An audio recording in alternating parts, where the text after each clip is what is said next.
الحمد لله رب العالمين والصلاة والسلام على أشرف الأنبياء والمرسلين فأعوذ بالله من الشيطان الرجيم بسم الله الرحمن الرحيم يا أيها الذين آمنوا اتقوا الله حق تقاته ولا تموتن إلا وأنتم مسلمون۔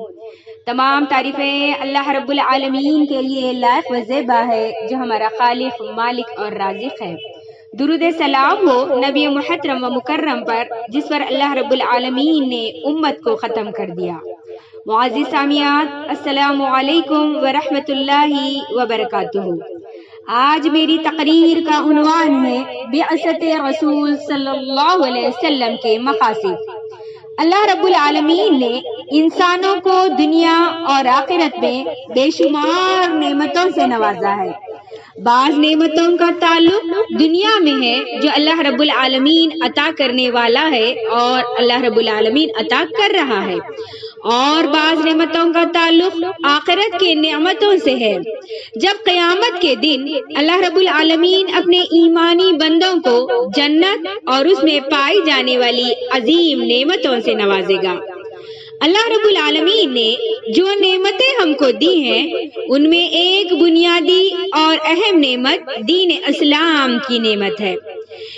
اس سے عظیم نعمت کائنات کے اندر کوئی دوسری نہیں ہے، اور دین اسلام ہی کی ایک شاخ سمجھیے، ایک شکل سمجھیے۔ ہم سب کے نبی محمد مصطفیٰ صلی اللہ علیہ وسلم کی صورت میں اللہ رب العالمین نے ایک عظیم نعمت سے ہم سب کو نوازا ہے، اور آپ صلی اللہ علیہ وسلم کو اللہ تعالی نے شریعت کو پہنچانے والا، شریعت کو کھول کھول کر بیان کرنے والا، لوگوں تک دین اسلام کے تمام معاملات کو پہنچا دینے والا آخری نبی اور رسول بنا کر ہمارے درمیان مبعوث فرمایا۔ اب آپ صلی اللہ علیہ وسلم کے بعد اگر کوئی نبی یا رسول ہونے کا دعویٰ کرتا ہے تو شخص کائنات کا سب سے بڑا کذاب، سب سے بڑا جھوٹا اور سب سے بڑا دجال شمار کیا جائے گا۔ اللہ رب العالمین نے نبی کریم صلی اللہ علیہ وسلم کو کیوں بھیجا؟ یہ ایک سوال ہے۔ نبی کریم صلی اللہ علیہ وسلم کی بعثت کا جو بنیادی مقصد تھا وہ معبودان باطل کا صفایا اور توحید کی بلندی اور اسلام کا پرچم ہمیشہ کے لیے بلند رکھنا۔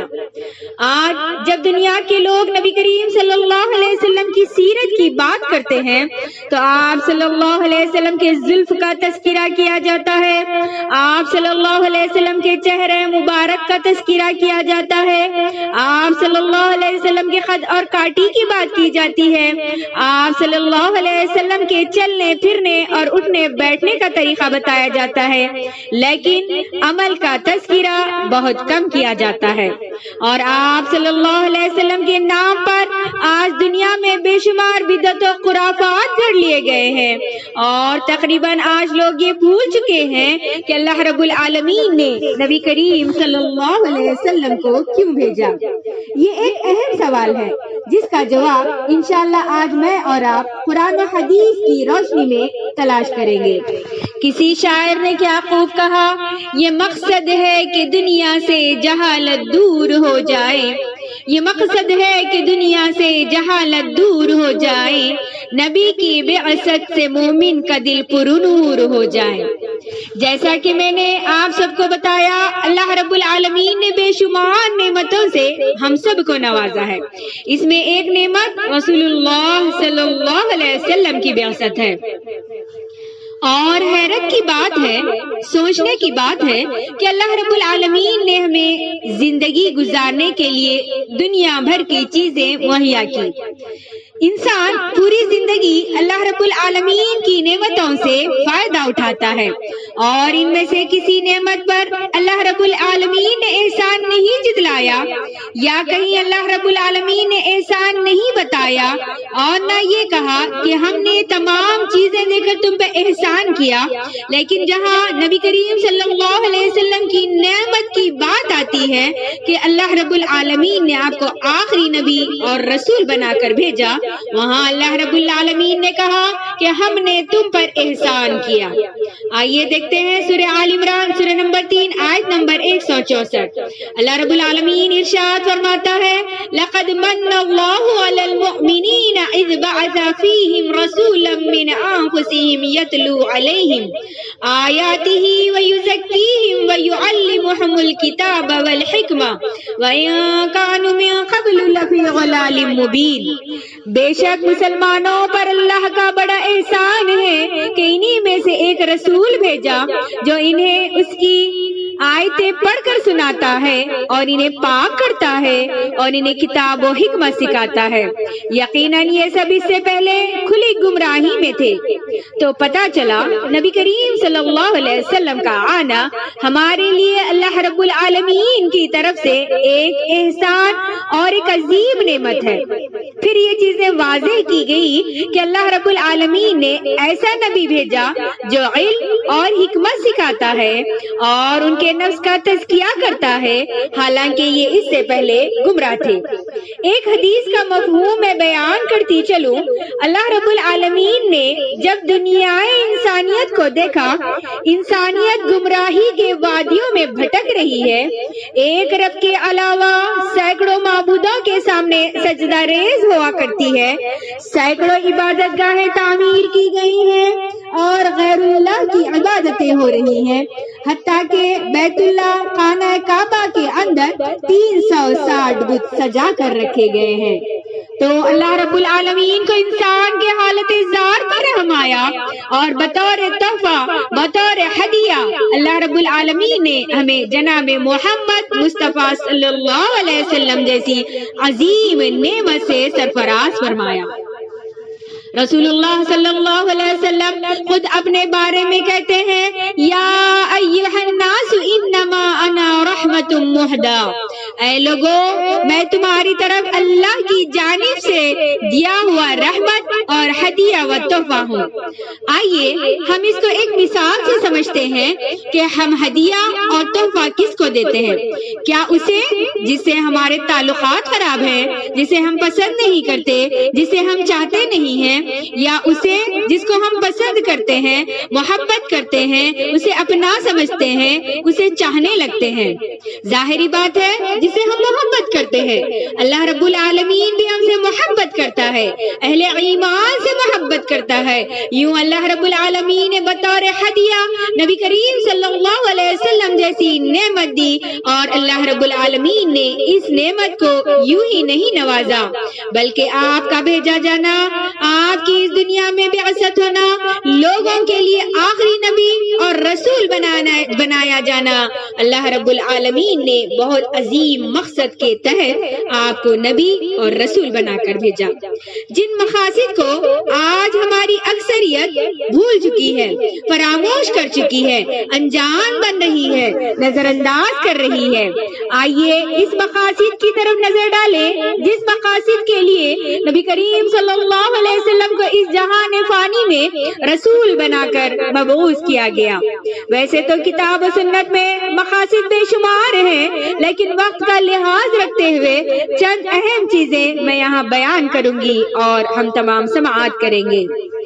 سب سے پہلا مقصد آپ صلی اللہ علیہ وسلم کو بھیجے جانے کا وہ یہ تھا کہ آپ صلی اللہ علیہ وسلم لوگوں کو ایک اللہ کی عبادت کی دعوت دے، بندوں کو بندوں کی بندگی سے نکال کر اور لوگوں کے سر جو دوسروں کے در پر جھکے ہوئے ہیں ان کے سروں کو وہاں سے اٹھا کر رب کے دربار میں جھکا دیا جائے۔ آئیے اس کی دلیل دیکھتے ہوئے آگے بڑھے۔ سورہ نحل سورہ نمبر 16 آیت نمبر 36 میں اللہ رب العالمین ارشاد فرماتا ہے وَلَقَدْ بَعَثْنَا فِي كُلِّ أُمَّةٍ رَسُولًا أَنِ اعْبُدُوا اللَّهَ وَاجْتَنِبُوا الطَّاغُوتَ، کہ ہم نے ہر امت میں جو رسول بھیجا ان کے بھیجنے کا مقصد یہ تھا أَنِ اعْبُدُوا اللَّهَ، ایک اللہ کی عبادت کی دعوت دی جائے، وَاجْتَنِبُوا الطَّاغُوتَ، اور ایک اللہ کے علاوہ جن کی بھی عبادت کی جاتی ہے ان کی عبادت سے روکیں۔ غور کریں، مکے کے لوگ وہ اللہ کی عبادت کرتے تھے لیکن اللہ کی عبادت میں غیروں کو شریک کیا کرتے تھے۔ قرآن مجید نے ان کی کئی مثالیں دی ہیں۔ جب ان کی کشتیاں بھنور میں پھنستی ہیں تو ایک اللہ کو پکارتے ہیں، اس کے باوجود یہ غیروں کی عبادت کیا کرتے تھے۔ رسول اللہ صلی اللہ علیہ وسلم کے بعثت کا مقصد تھا کہ لوگوں کو ایک اللہ کی طرف بلائے۔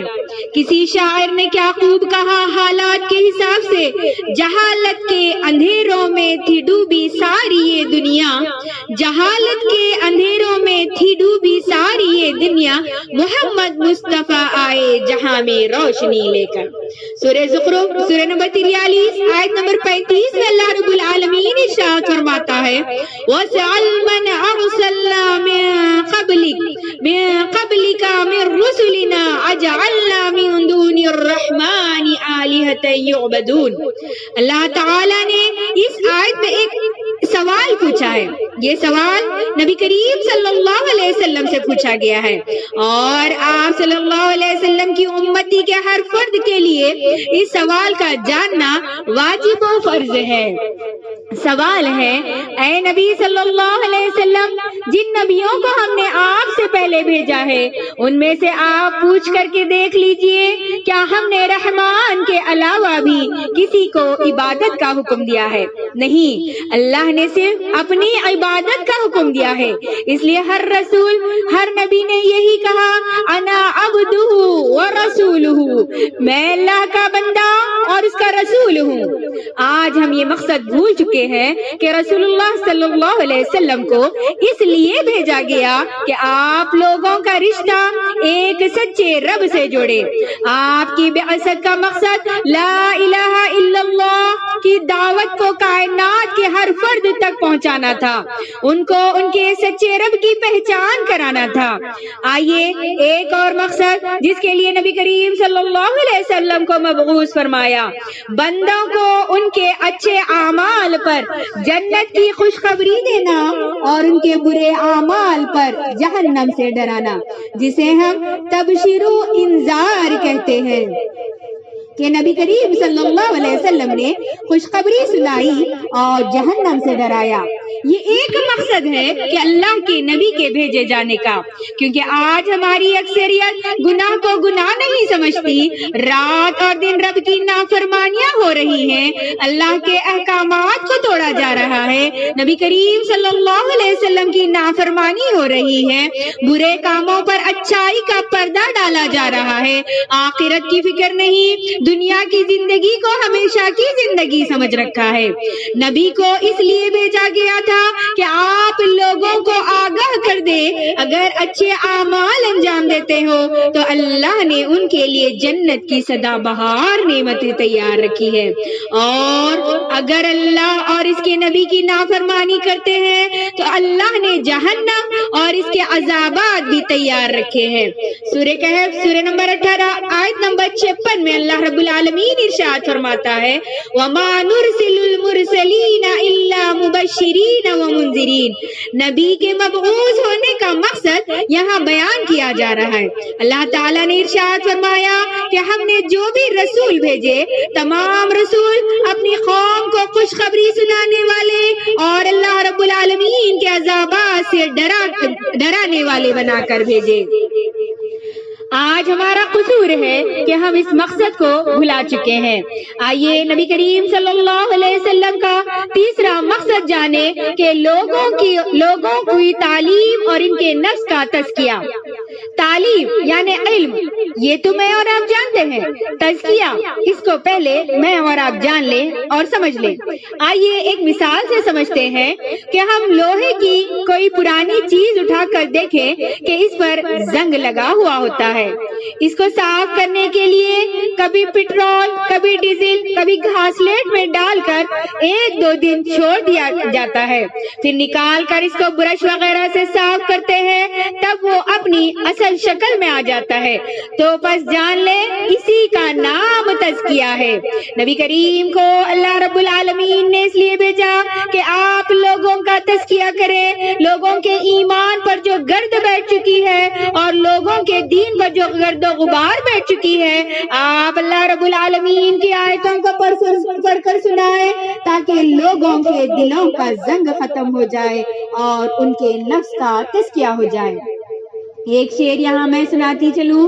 بہت بیمار تھی یہ قوم عرب بستر پہ لیٹی تھی، بہت بیمار تھی یہ قوم عرب بستر پہ لیٹی تھی، علاج قوم کی خاطر نبی آئے جڑی لے کر۔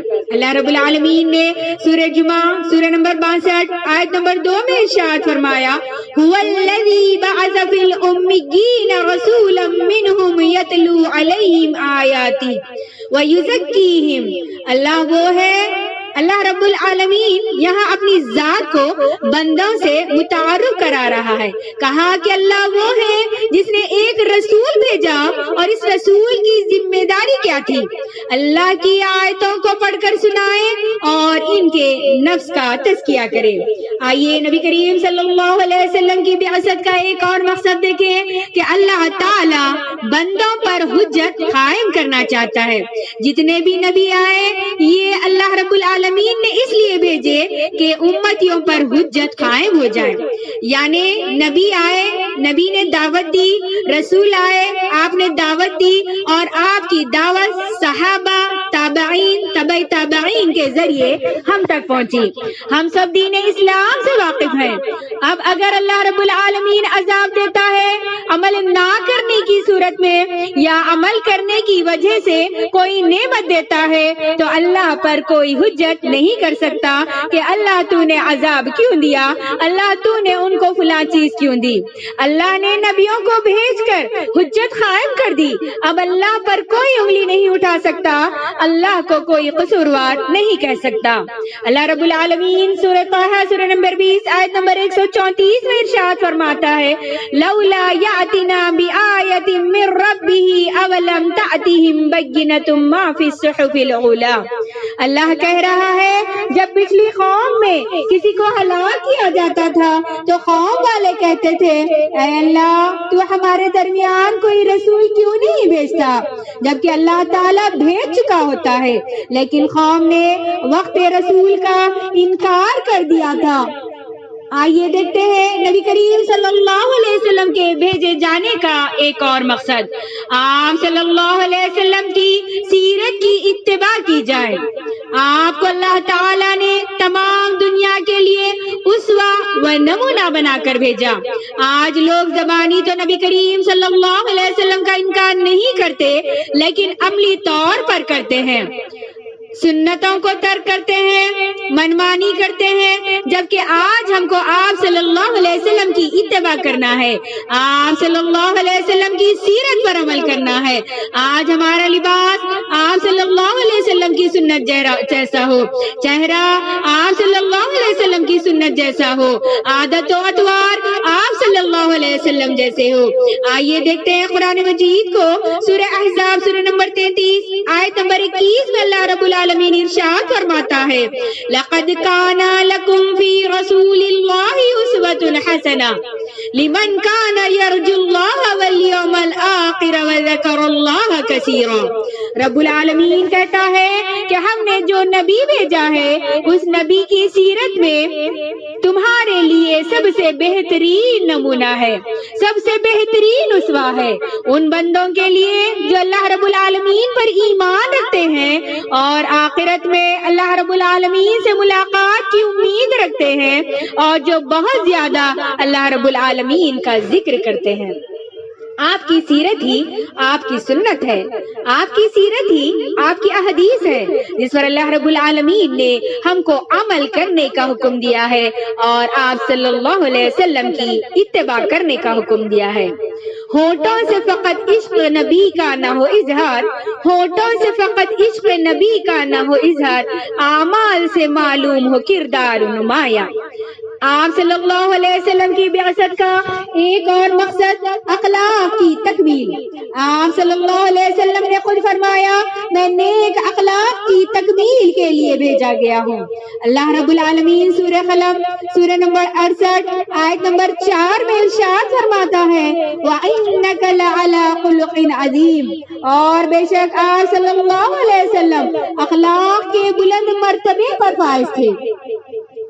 آپ صلی اللہ علیہ وسلم کے اخلاق دیکھے کیسے تھے؟ عزیز سامعین، غور فرمائیں کہ 40 سال کے بعد اللہ رب العالمین نے آپ کو منصب نبوت اور رسالت سے سرفراز فرمایا۔ عمر کا یہ وہ حصہ ہوتا ہے جس میں انسان اپنی عزت و احترام کے معاملے میں بہت حساس ہوتا ہے۔ 40 سال تک امین اور صادق کہلانے کے بعد جب آپ صلی اللہ علیہ وسلم کو لوگ جھوٹا، پاگل، شاعر، کاہن، مجنون اور جادوگر کہتے ہوں گے، اندازہ لگائیں آپ صلی اللہ علیہ وسلم پر کیا گزرتی ہوگی۔ لیکن تاریخ گواہ ہے کہ آپ نے ان گالیوں، تانوں اور برا بھلا کہنے کے جواب میں کبھی ایک لفظ تک اپنی زبان مبارک سے نہیں نکالا۔ 3 سال تک خفیہ دعوت دیتے رہے۔ اس کے بعد اللہ رب العالمین نے کہا اعلانیہ دعوت کا اعلان فرمائیے، یعنی سورہ شورى سورہ نمبر 26 آیت نمبر 214 میں آیا وَأَنذِرْ عَشِيرَتَكَ الْأَقْرَبِينَ، اپنے قریشی رشتہ داروں کو، اپنے قریبی رشتہ داروں کو ڈرائیے۔ اور آپ صلی اللہ علیہ وسلم نے یہ لوگوں کو بلا کر دعوت دین پیش کرنا شروع کر دی۔ آپ کے سگے چچا ابو لہب نے آپ کی سخت توہین کی اور کہا تیرے ہاتھ ٹوٹ جائیں، کیا یہ کہنے کے لیے تو نے ہم کو یہاں جمع کیا تھا؟ اس رویے پر بھی آپ صلی اللہ علیہ وسلم نے بالکل خاموشی اختیار فرمائی، لیکن اللہ نے قرآن مجید میں اس کا جواب یوں دیا۔ سورہ لہب سورہ نمبر 111 آیت نمبر 1 تبت یدا ابی لہب وتب، ابو لہب کے ہاتھ ٹوٹ گئے اور وہ خود ہلاک ہو گیا۔ امیہ بن خلف آپ کو دیکھتے ہی برا بھلا کہنا شروع کر دیتا اور لعن طعن کرتا، لیکن آپ صلی اللہ علیہ وسلم نے ہمیشہ یہاں بھی خاموشی اختیار فرمائی۔ اللہ رب العالمین نے یوں جواب دیا، سورہ حمزہ سورہ نمبر 104 آیت نمبر 1 وَيْلٌ لِكُلِّ هُمَزَةٍ لُمَزَةٍ، بڑی خرابی ہے ہر ایسے شخص کی جو عیب ٹٹولنے والا اور غیبت کرنے والا ہو۔ ابو جہل نے حرم شریف میں آپ صلی اللہ علیہ وسلم کو سخت ڈانٹا، برا بھلا کہا اور آپ کی بے عزتی کی۔ اس کا جواب بھی آپ کے چچا حضرت حمزہ نے دیا اور آپ نے خاموشی اختیار کی۔ یہ ہے آپ صلی اللہ علیہ وسلم کے اعلیٰ اخلاق۔ مائیکل ہارٹ ایک عیسائی رائٹر ہے جنہوں نے ایک کتاب لکھی جس میں 100 بڑے بڑے شخصیات کی زندگی کے حالات لکھے، اور اس میں لکھا کہ محمد صلی اللہ علیہ وسلم یہ وہ واحد شخص ہے جو ہر لحاظ سے نمبر 1 ہے۔ نبی کریم کی تعریف خود اللہ رب العالمین نے کی، اور ایسی تعریف میں اور آپ کیا کر سکتے ہیں؟ فرمایا وَرَفَعْنَا لَكَ ذِكْرَكَ، اور ہم نے بلند کیا آپ کے نام کو، آپ کے ذکر کو۔ آئیے ایک اور مقصد بعثت رسول صلی اللہ علیہ وسلم کا دیکھیں کہ اللہ رب العالمین نے ایک زبردست کتاب اللہ کے رسول صلی اللہ علیہ وسلم پر نازل فرمائی تاکہ لوگ ہدایت یافتہ بن جائیں۔ انسان کی اصلاح کے لیے، انسان کی گمراہی کے لیے اللہ رب العالمین نے ہر دور میں پیغمبر بھیجے اور ان کے ساتھ ایک کتاب بھیجی۔ لوگوں نے اس کتاب کا مذاق اڑایا، پیغمبروں کا مذاق اڑایا، معاشرہ بگڑ گیا، لوگ اللہ کو بھولنے لگے، شرک و اوہام پرستی میں گم ہو گئے۔ تب پروردگار عالم نے مکہ معظمہ میں نبی کریم صلی اللہ علیہ وسلم کو مبعوث فرمایا اور ان پر قرآن مجید جیسی عظیم کتاب نازل فرمائی۔ یہ وہ کتاب ہے جس کے بارے میں شاعر کہتا ہے بے دینی و گمراہی کو شل کرتے ہیں، پیچیدہ سوالات کو حل کرتے ہیں، قرآن ہدایت ہے انہی کی خاطر جو پڑھتے ہیں، سنتے ہیں، عمل کرتے ہیں۔ آج جب کہ قرآن مکمل ہے، شریعت مکمل ہے، دین مکمل ہے، سنت مکمل ہے، پھر بھی لوگوں کو گمراہی میں دیکھ کر بہت افسوس ہوتا ہے۔ لوگوں میں اندھی تقلید اور جہالت اس قدر ہے کہ انہیں حق کی بات سمجھ میں نہیں آتی۔ لوگ قرآن مجید کو احترام سے طاقوں میں سجائے ہوئے ہیں، یہ نہیں جانتے اس کتاب میں لکھا کیا ہے، اس کے نازل کرنے کا مقصد کیا ہے، اس کی تعلیمات ہم کو کیا درس دیتی ہیں۔ تو آئیے رسول اللہ صلی اللہ علیہ وسلم کی بعثت کا ایک اور مقصد جان لے کہ آپ نے لوگوں کو صلہ رحمی کا درس دیا۔ رسول اللہ صلی اللہ علیہ وسلم کی سیرت کے بلا شبہ ہزاروں پہلو ہیں اور بنی نوح انسان کی ہدایت اور رہنمائی کے اعتبار سے ہر پہلو دوسرے پہلو پر سبقت لے جانے والا ہے۔ نبوت سے پہلے بھی آپ لوگوں کے لیے سرتاسر رحمت تھے۔ پہلی وحی کے بعد جب رسول اللہ صلی اللہ علیہ وسلم خوف کی حالت میں گھر تشریف لائے تو خود حضرت خدیجہ رضی اللہ تعالی عنہا نے آپ کو تسلی دیتے ہوئے فرمایا، اللہ آپ کو ہرگز ضائع نہیں کرے گا۔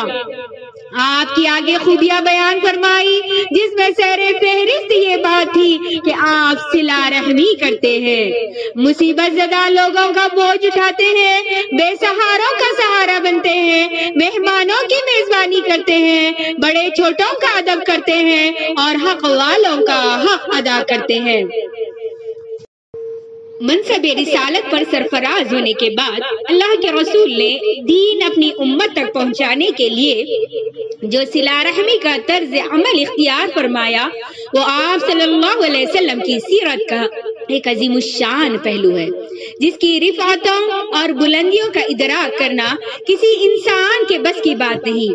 اگر کسی کو مثالی شوہر بننا ہے وہ نبی کی سیرت پڑھ لے، اگر کسی کو مثالی بیٹا بننا ہے وہ آمنہ کے لال کو دیکھ لے، اگر کسی کو مثالی باپ بننا ہے تو وہ فاطمہ کے باپ کو دیکھے، اگر کسی کو مثالی آدمی بننا ہے تو اللہ کے رسول کو دیکھے، اگر کسی کو مثالی شوہر بننا ہے تو خدیجہ رضی اللہ تعالی عنہا کے شوہر کو دیکھے، اور اگر کسی کو مثالی تاجر بننا ہے تو اللہ کے رسول صلی اللہ علیہ وسلم کو دیکھے۔